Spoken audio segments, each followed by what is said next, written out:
In today's video, I'm going to teach you how to fix the pesky iMessage signed out error in 2025. If you've ever encountered this issue, you know how frustrating it can be. But don't worry, in the next few minutes I'll guide you through some straightforward solutions to get iMessage back up and running smoothly. First, we need to sign back into iMessage. Let's start by navigating to your device settings. Open the settings app and then head to the apps section. Once you're there, find and select messages. You'll see an option that says use your Apple ID for iMessage. Go ahead and tap on that. At this stage, sign in using your Apple ID and password. If you're already signed in, a good step is to refresh the connection. To do this, tap your Apple ID and then select the sign out option.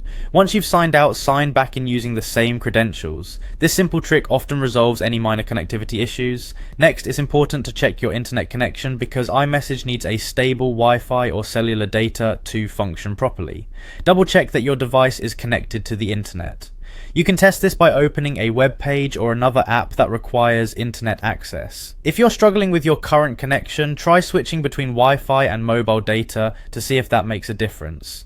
Let's move on to enabling iMessage again. Go to your device's settings, then navigate to the messages section. Here, you'll want to toggle iMessage off.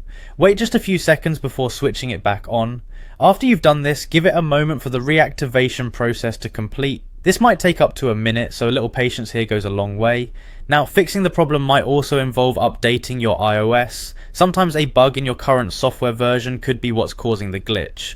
To check for updates, go back into settings, then general, and finally software update. If any updates are available, download and install them. This could potentially fix any underlying issues with iMessage. Finally, if you've tried all these steps without success, it might be time to contact Apple support. There could be a larger issue at play with your Apple ID or device that requires professional assistance to resolve. By following these steps, I hope you're able to tackle that annoying iMessage signed out error once and for all. Thank you for watching, and if you found this video helpful, don't forget to like and subscribe for more tech tips. Have a great day.